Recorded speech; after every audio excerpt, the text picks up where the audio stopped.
Comment allez-vous les amis? Alors, on a du mal à le croire, mais on donne de l'engrais aux plantes de nos jours et ça fait qu'elles sont plus résistantes, plus intéressées à la survie, comme les plantes aux Antilles. Alors, elles survivent, elles ont toujours l'odeur de la rose et tout. Oui, elles peuvent toujours aller aux mathématiques. Oui.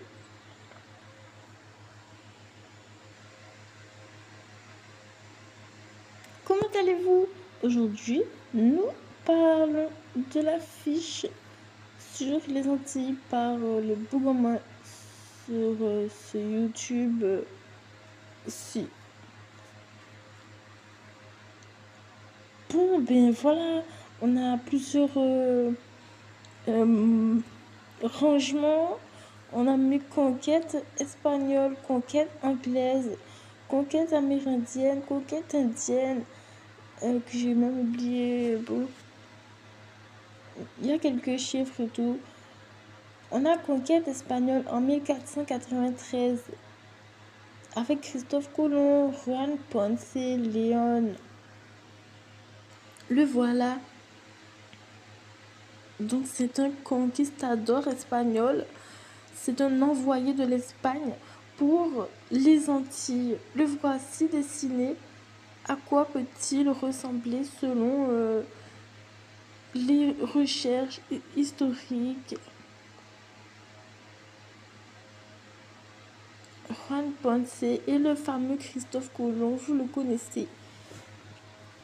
Ensuite, en 1759, alors j'ai appris que la conquête anglaise n'était pas si évidente et qu'elle s'est produite entre deux conquêtes. Donc ça veut dire qu'elle a chippé, on va dire ça comme ça, elle a chippé la conquête à quelqu'un et ensuite elle est repartie. Donc ça veut dire qu'en 1700, il y avait déjà les Français et elle est juste venue, t'as compris, elle est venue embêter légèrement les Français et de dire que c'était leur terre.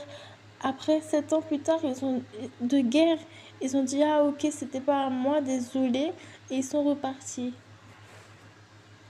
Donc vas-y, merci beaucoup pour l'histoire de celui-ci qui va l'expliquer, etc.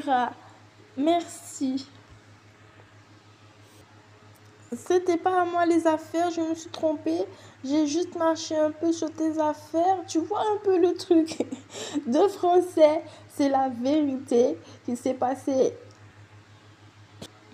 Donc voilà, donc ils sont revenus en fin de compte les Français pour expliquer le Guadeloupe. J'ai minimisé, j'ai arrêté un peu à Guadeloupe pour parler de cette fiche. Après, on a Victor Hugo, Bonaparte, Richepens pour la conquête française. Et Beckwith, qui veut connaître Beckwith? Georges pour la conquête anglaise. Donc si vous voyez quelqu'un de très embêtant et tout aux Antilles, faites attention, ça peut être un Anglais qui n'a pas compris que certaines choses sont à certaines personnes. Voilà comment je l'ai interprété. C'est la vérité, c'est pour dire que c'est un peu dangereux que cette histoire elle est comme ça en fait. Il y a des gens qui pensent que c'est à eux et ce n'est pas à eux. Voilà. Donc ça va faire une histoire un peu difficile, voilà. C'est l'état des Antilles, c'est la jolie histoire débutée par les Espagnols, partie de eux-mêmes. Qui sait? Mais bon, ça, nous allons aussi le dire. Nous allons en parler plus tard avec les résistants. Les résistants, ce sont les personnes africaines, peut-être amérindiennes, qui se sont rebellées contre les conquistadors effarouchés, comment dire cela, ambitieux à posséder le nom de Guadeloupe ou de Martinique. Voilà. Donc, en quelque sorte, pour parler des Antilles, il y a eu les conquistadors et il y a aussi les résistants. Je l'ai mis ici avec le paradis et la flèche d'en bas, les conquistadors et les résistants comme Delgrès, Ignace, Solitude. Donc il y a des musées avec leurs noms, des histoires, des exposés avec leurs noms, des livres pour parler des résistants contre les conquistadors. On vous passe les détails. Donc c'est sûrement pour dire qu'il ne faut pas oublier dans l'histoire des Antilles, qui est mondiale, qui est internationale, qui parle à tout le monde normalement, que on peut avoir un maître, mais on peut avoir soi-même comme maître, certainement. Allons-nous trouver une idée comme celle-ci? Je vous en prie. Alors, nous n'avons pas oublié non plus les Amérindiens qui ont été estimés à être sur place avant les Européens et leurs ambitions pour le paradis de Jamaïque en moins 3000 avant Jésus-Christ. J'espère que... Et donc, du coup, ça fait que on est un peu à la ramasse limite par rapport à cette histoire des Amérindiens. Est-ce qu'ils vont nous en donner avec cette histoire des Antilles qui sont là depuis moins 3000? J'espère que ça ira. C'est peut-être ce qui a déclenché que en 1848, c'était la fin de l'esclavagisme. C'était la proposition de la démocratie par certaines Antilles. Donc tout le monde cherche un équilibre, comme la France, de proposer la fin de l'esclavage aussi avec la dite démocratie que vous connaissez peut-être aujourd'hui dans le pays. Alors j'ai mis ensuite que Santa Maria de Guadalupe de Extremadura. Alors c'est une vraie appellation qui a été trouvée par l'un des conquistadores espagnols pour le terme Guadeloupe par exemple. Peut-être que ça vous étonne, mais c'est l'appellation de l'origine. Donc il y a vraiment plus de swag que ce que l'on peut penser sur ces îles peut-être, qui n'ont pas les clochers et compagnie du monde européen, mais qui sont avec des vraies trouvailles, toujours comme le nom l'indique encore, Guadeloupe. Voilà, ça a simplement été peut-être francisé, mais c'est parti de Santa Maria de Guadalupe de Extremadura, Marie Galante, des choses ainsi. Alors, on a déjà parlé de l'Angleterre et la France. Leur relation n'était pas si bonne à propos des Antilles, avec notamment une guerre qui a duré 7 ans. Qui connaît la numérologie africaine? 7 ans, une guerre entre l'Angleterre et la France à propos du paradise.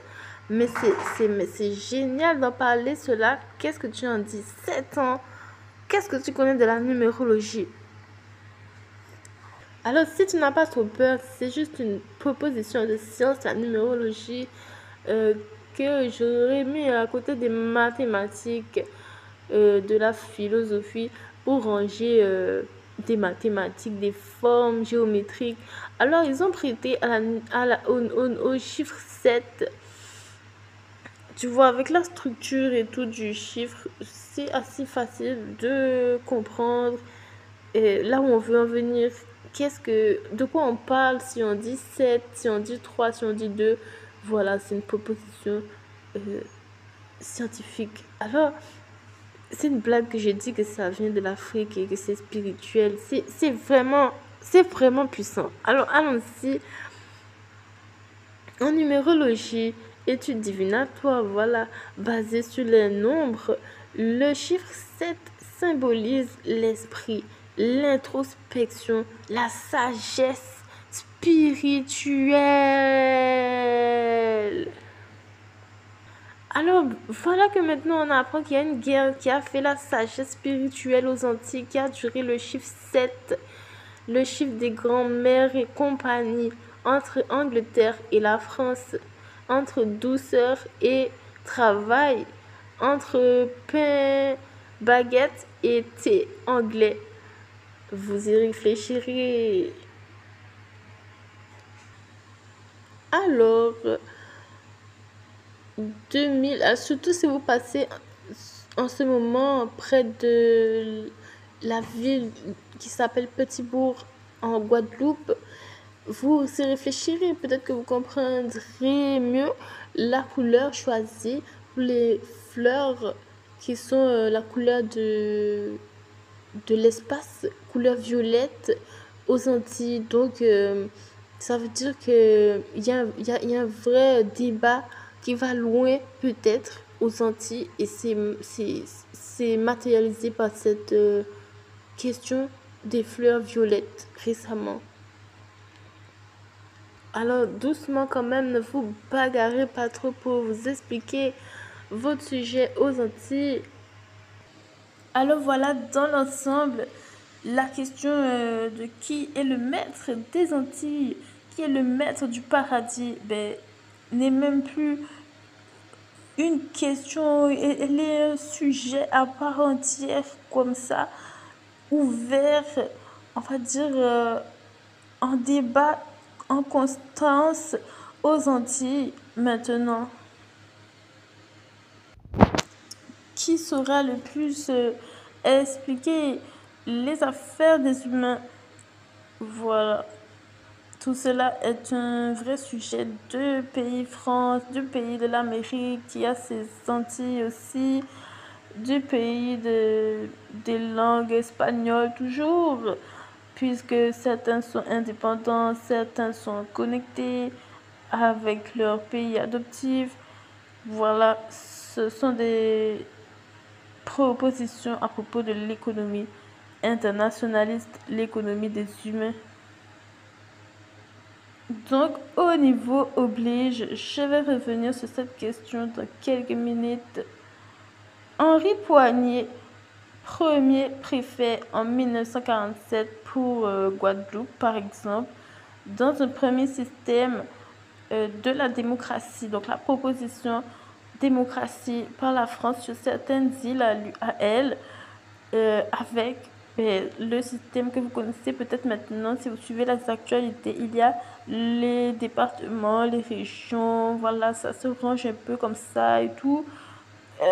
Et il y a aussi toujours des patrons, voilà. Le premier préfet, c'était en 1947 au paradis de la France, proposition de la France pour le maître des humains, c'est Henri Poignet en 1947. Alors par rapport à avant la proposition de la démocratie,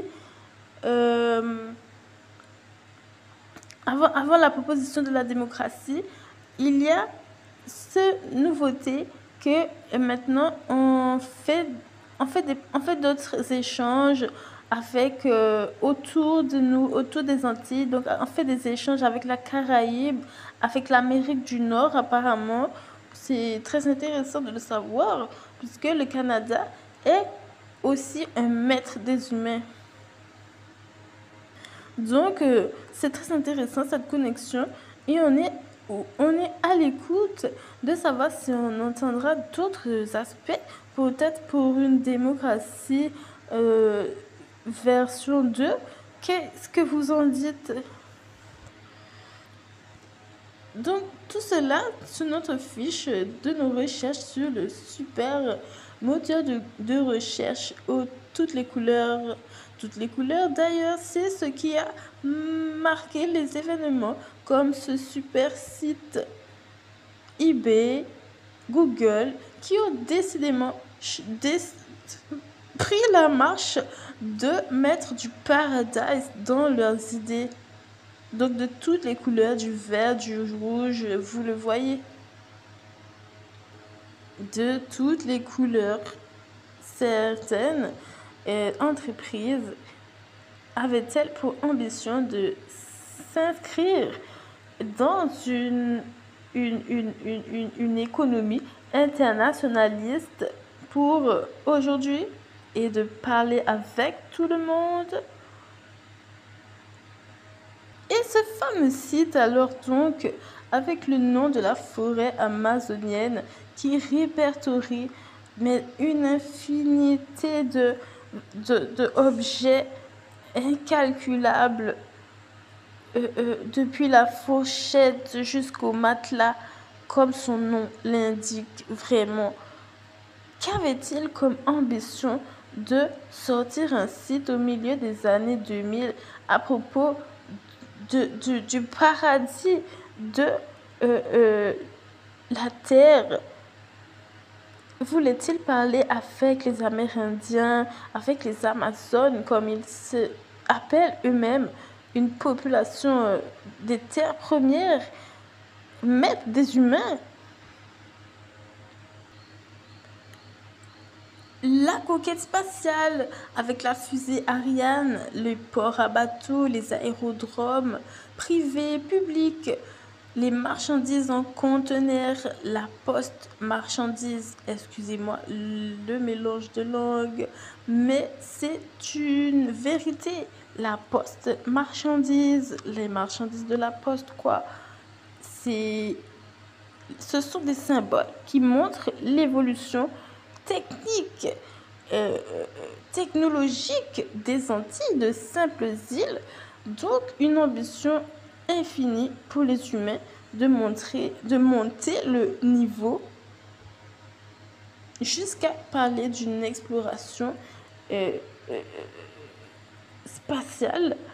C'est du très lourd philosophiquement.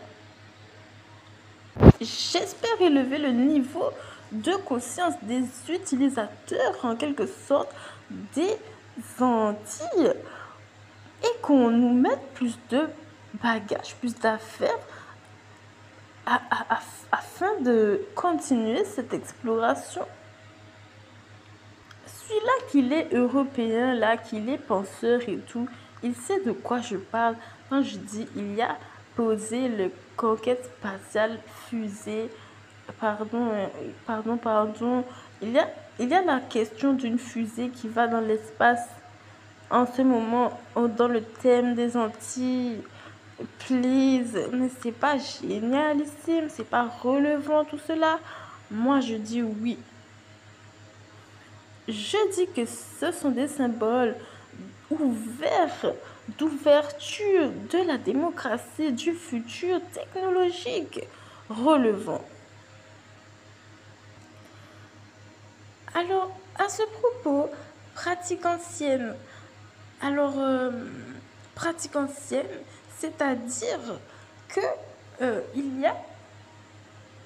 nous avons noté la présence des Amérindiens, qui étaient une population peut-être des plus primitives, aux côtés de certains, peut-être de l'époque africains. Donc, il n'y avait pas de difficulté peut-être à comprendre déjà l'un ou l'autre. Voilà. Donc, ce mélange, c'est perduré et c'est resté dans les esprits. L'agriculture, la pêche, l'élevage, pour le dire comme ça. Mais tout le monde le faisait peut-être bien. Sauf que, voilà, à l'époque, certains étaient plus élevés que d'autres et sortaient de ce monde et allaient faire du Ron des pensées du Christophe Colomb.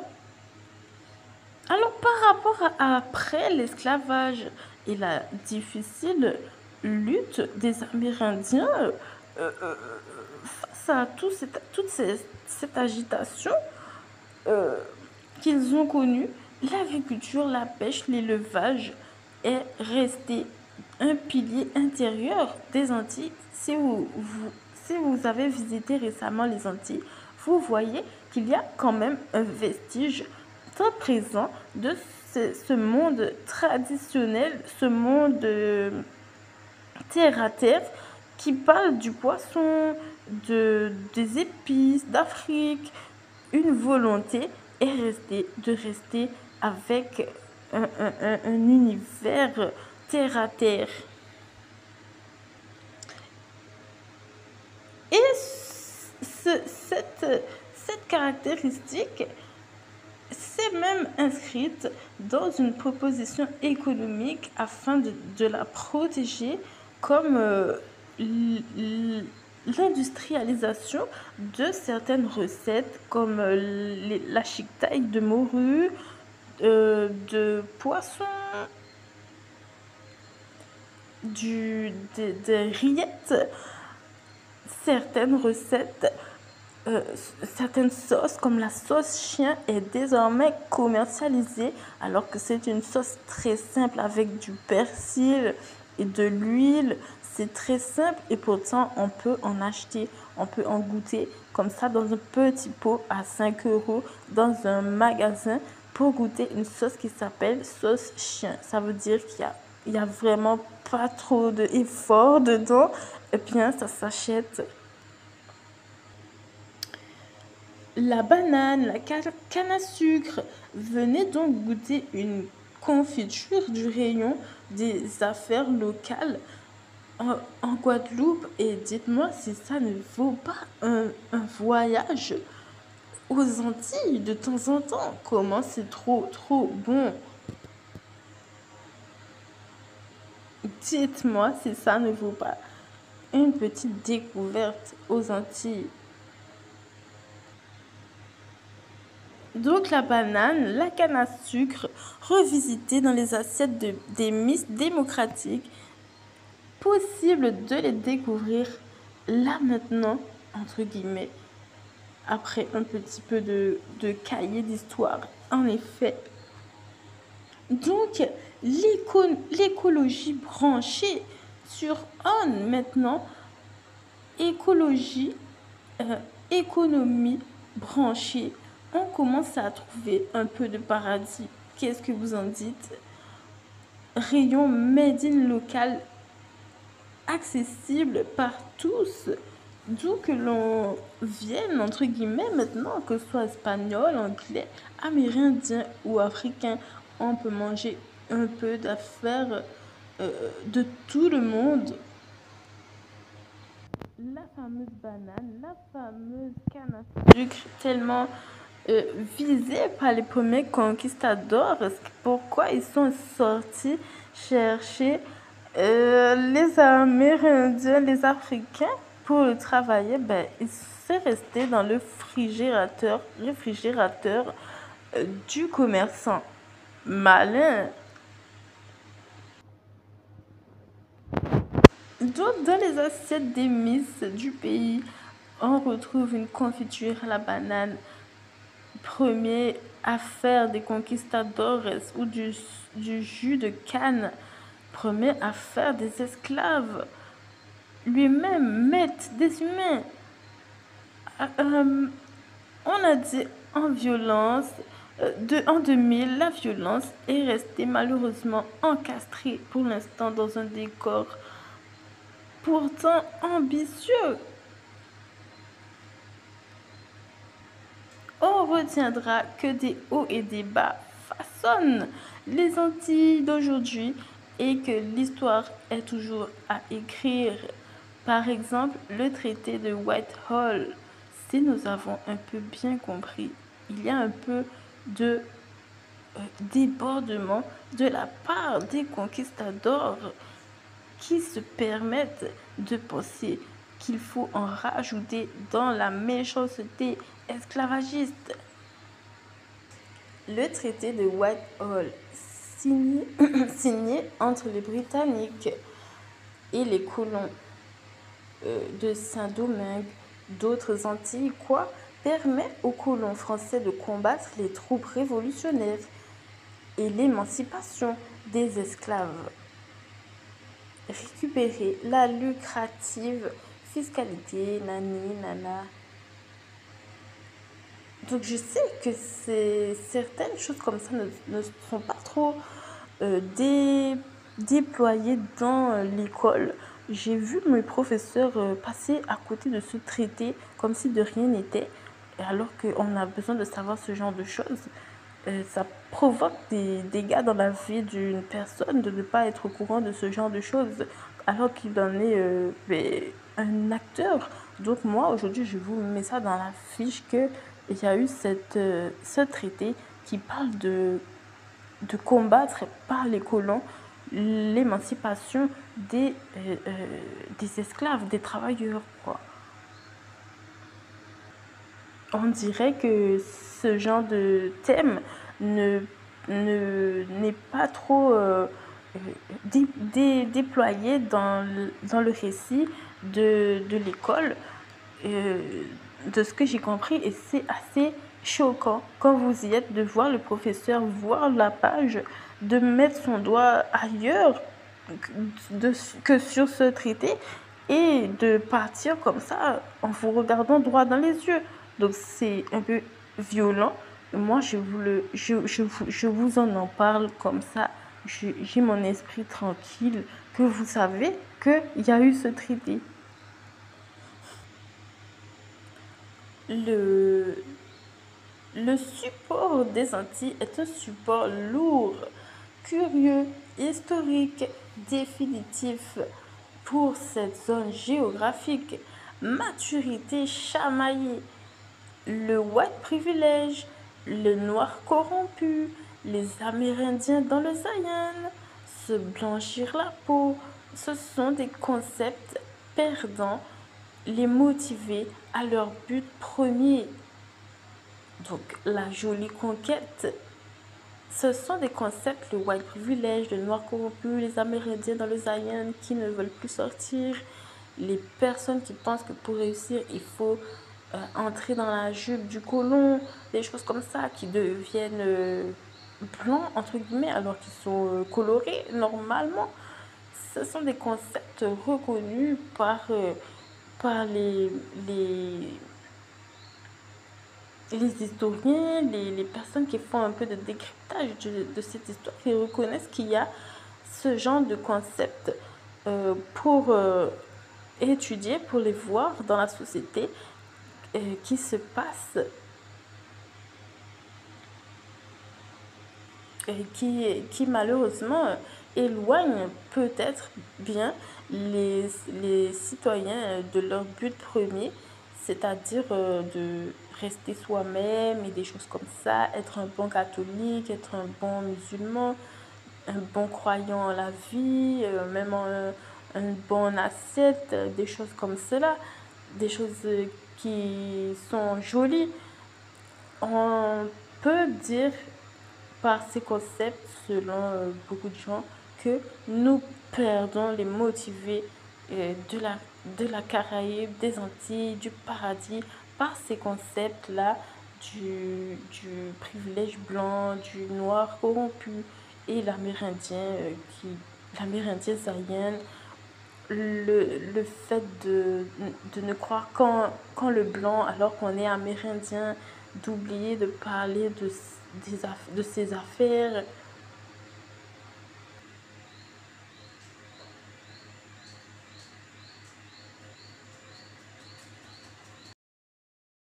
Donc voilà, c'était ma petite promenade et je vous ai montré comment euh, toutes ces affaires des Antilles sont riches, sont lourdes et euh, commencent seulement à parler aux humains de ce que l'on met dans parler du paradis